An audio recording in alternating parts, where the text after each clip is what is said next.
Alright, what is up? We got a brand new exotic drop. I'm going to do a first impressions video here. I just want to talk about the gun and its potential in PvP.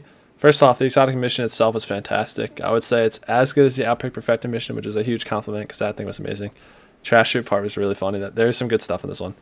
But the gun itself is a 120 RPM sky rifle with the exotic perk Cranial Spike. So chaining precision hits increase the damage and quicken reload speed. As you get more stacks, you get more damage, more reload speed.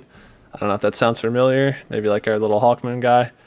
It's kind of like the same concept. Very similar weapon, but at the same time very different. It also has transformative. So I think this is their new formula. They'll give us a new exotic, a new mission.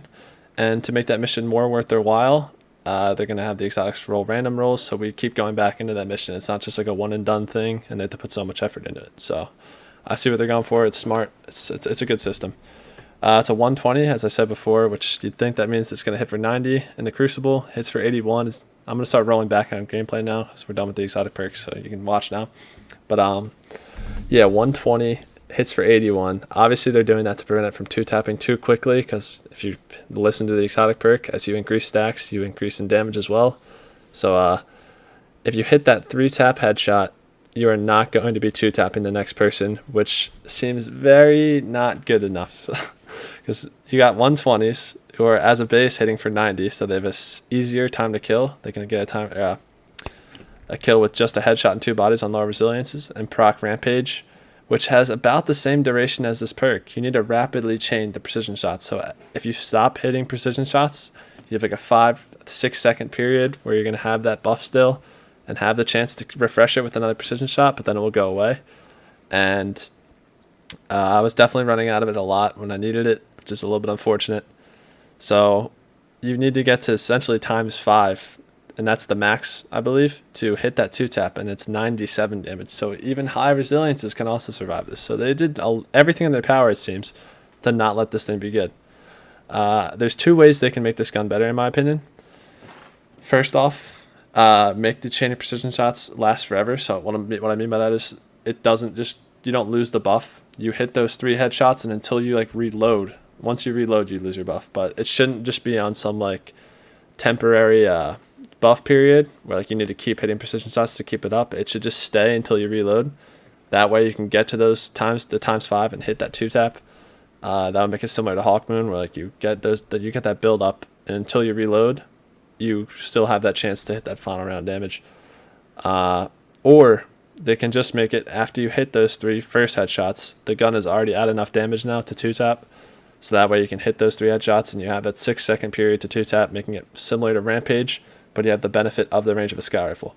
Because there's also a downside to this weapon, and that is that it's a sky rifle, and it's also exotic, so no Icarus grip and higher scope zoom. So it's harder to use up close, and you don't have the benefit of being able to jump in the air. And this gun I really had like an urge to jump in the air with this thing for some reason. It feels like the type of gun that should work up in the air. It's that Tex Mechanica vibe. But overall, I see what they're going for. It might be good in PvE, and depending on what the catalyst is, we might have another Hawkmoon scenario where it just elevates the gun to another degree. I haven't looked up what it is yet, so I guess let me actually check right now. I'm gonna look on my phone mid-vid. I don't think the catalyst is known yet, or what it does at least. Let's see. See if Light GG's got the goods for us. They're just saying, oh, here we go. Dark Forge trigger increases hipfire, rate of fire, and removes hipfire accuracy penalties. Wait, what? So it's gonna be like last word. It'll probably shoot at like 140 RPM while you're hip firing, and you don't have any accuracy penalties. So it just has like infinite range while hip firing. Because normally when you hip fire, the gun just loses all aim assist after like a small range. It just dies off like last word does. That's very interesting. Stacked with the exotic perk, that could be very, very interesting. That could make up for not having Icarus, being able to just like kind of hip fire up close. So it's really a struggle to use this gun right up in front of someone, more than it is to use a 120. But that's my thoughts. To concise my point, because I'm kind of blabbering right now, I can't really formulate my sentences very well because I'm just freestyling this. I don't have any like script or anything. But main points, it needs a little bit of a buff. That catalyst sounds interesting, but I think the perk just should not be a temporary thing where you need to keep chaining hits to keep it up. because it just feels like it. I don't know.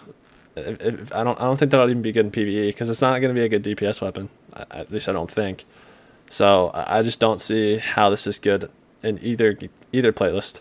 They gotta do some sort of buff that makes it better in one or the other. But yeah, it's definitely fun. It's a fun gun. I was having some fun in Crucible. I was also raging because there's a ton of people using grenade launchers for some reason. I was just suffering. But maybe the transformative slot will also help it. I think you can get like Outlaw or Killing Wind or Moving Target there. So hopefully some of those perks make a bigger difference. But I'm going to call the video there.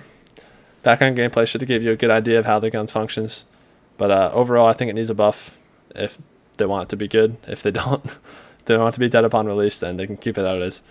But this is not going to be a game changer under any circumstance. And I get that they don't want to do that because people have to pay up to get this freaking quest unlocked. You need the season pass, so they don't want to like make this game pay to win, essentially. But yeah, that's it.